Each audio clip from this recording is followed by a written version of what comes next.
Ashok Nagar rowdy sheeter Hyder Ali ಕೊಲೆ ಪ್ರಕರಣದಲ್ಲಿ ಆರೋಪಿಗಳು ಮಾಡಿದ್ದ ಮಾಸ್ಟರ್ ಪ್ಲಾನ್ಗೆ ಪೊಲೀಸರು ಶಾಕ್ ಆಗಿದ್ದಾರೆ. ಕಳೆದ ಕೆಲ ದಿನಗಳ ಹಿಂದೆ ಶಿವಮೊಗ್ಗದಿಂದ ಗಡಿಪಾರಾಗಿ ಬಂದಿದ್ದ ರೌಡಿಗಳನ್ನ ಹೈದರ್ನ ಕೊಲೆ ಮಾಡಲೆಂದೇ ಸ್ಕೆಚ್ ಹಾಕಿ ಕರೆಸಿದ್ರಂತೆ. ಆರೋಪಿಗಳಾದ ನಯಾಜ್ ಪಾಷಾ, ರಿಜ್ವಾನ್, ಮತೀನ್, ಸದ್ದಾಂ, ದರ್ಶನ್, ರಾಹಿತ್, ವಸೀಂ ಇವರ ಪೈಕಿ ಜಾಹಿದ್, ವಾಸಿಂ, ರಿಜ್ವಾನ್ ಹಾಗೂ ಸದ್ದಾಂ ಶಿವಮೊಗ್ಗ ಮೂಲದವರು. ಇದರಲ್ಲಿ 3 ಗಡಿಪಾರಾಗಿದ್ದವರು. ಈ ಶಿವಮೊಗ್ಗ ಆರೋಪಿಗಳು ಹಿಂದೆ ಇದೇ ಅಶೋಕ್ ನಗರ ಠಾಣಾ ವ್ಯಾಪ್ತಿಯಲ್ಲಿ 307 ಕೇಸ್ನಲ್ಲಿ ಅರೆಸ್ಟ್ ಆಗಿದ್ರಂತೆ. ಆ ವೇಳೆ ಅಬ್ಬಾಸ್ ಆರೋಪಿಗಳಿಗೆ ಬೇಲ್ ಮಾಡಿಸಿದ್ದಂತೆ.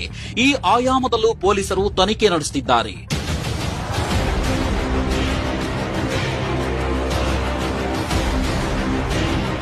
ಇನ್ನು ಶಿವಮೊಗ್ಗದ ಆರೋಪಿಗಳು ಫ್ರೀ ಆಗಿದ್ದಾರೆ. ಇದು ಸರಿಯಾದ ಸಮಯ ಹೈದರ್ನ ಕೊಲೆ ಮಾಡಿಸೋಕೆ ಅಂತ ನಾಸ್ ಅಬ್ಬಾಸ್ ಬಳಿ ಹೇಳಿದ್ದಂತೆ. ಪ್ಲಾನ್ನಂತೆ ಆರೋಪಿಗಳನ್ನ ಹೊಸೂರು ಬಳಿ ಮನೆ ಮಾಡಿ ಇರಿಸಿದ್ರಂತೆ. ಆರೋಪಿಗಳು ಕಳೆದ 1 ತಿಂಗಳಿನಿಂದ ಹೈದರ್ ಚಲನವಲನಗಳ ಬಗ್ಗೆ ರೇಖೆ ಮಾಡಿದ್ದಾರೆ. ಕೊನೆಗೆ ಕಳೆದ ತಿಂಗಳು 23ರಂದು ಅಶೋಕ್ ನಗರದ ಫುಟ್ಬಾಲ್ ಸ್ಟೇಡಿಯಂ ಬಳಿ ಕೊಲೆ ಮಾಡಿ ಸೀದಾ ಹೊಸೂರಿನ ಮನೆಗೆ ಹೋಗಿ ಬಟ್ಟೆ ಬದಲಿಸಿದ್ದಾರೆ. ಸದ್ಯ ಅಶೋಕ್ ನಗರ ಪೊಲೀಸರು ಆರೋಪಿಗಳ ಮನೆಯಲ್ಲಿದ್ದ ರಕ್ತ ಸಿಕ್ತ ಬಟ್ಟೆಗಳನ್ನ ಸೀಸ್ ಮಾಡಿ ಆ ಮನೆ ಬಳಿ ಮಹಜರ್ ನಡೆಸಿದ್ದಾರೆ.